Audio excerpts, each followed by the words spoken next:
みかるエクスポエクスポエンフロー全開そしてネクストアストロのみかるエクスポエクスポエクスポエクスポどこからこの話を始めよう誰にも話してない全てをこのまま二人でどこからこの話を始めよう誰にも話してない全てをこのまま二人で送り出そうぜ科学のコーン Hello everyone, this is Flip Taco here on PS3 Gaming Blog giving you a video review on Tom Clancy's ENDWAR.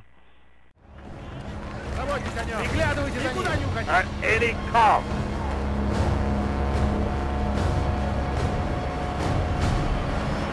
Now.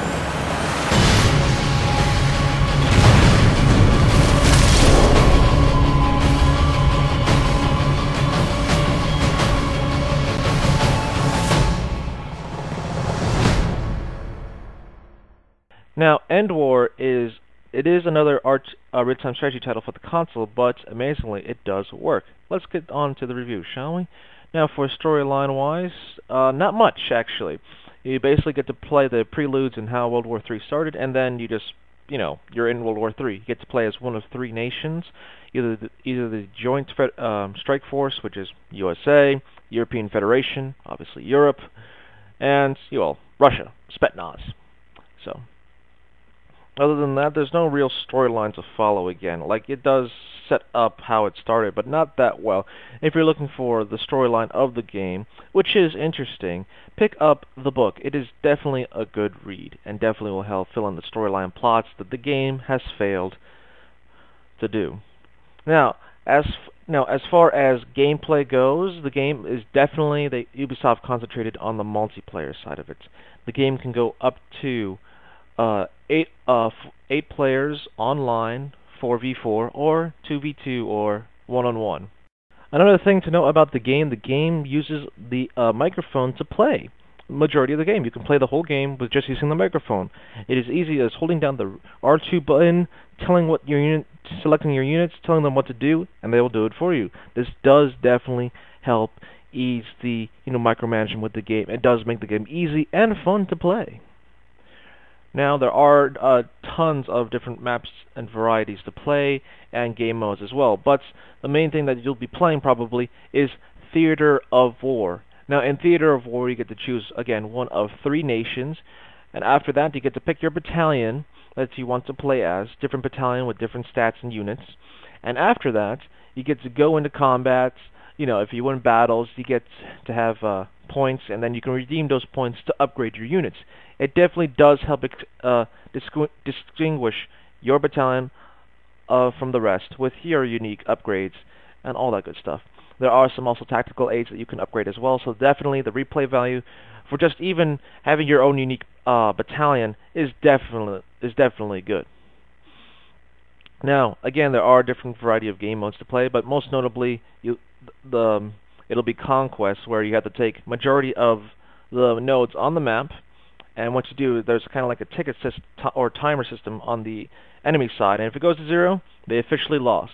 Now, you can't upgrade those nodes to provide tactical supports, or if all things are not doing so well for you, you will eventually go into DEFCON 1, which you can launch a WMD strike on your enemy. It won't do much, but it'll definitely help turn the tide of battle if used correctly, or it will just make a big hole on your enemy force, letting you survive.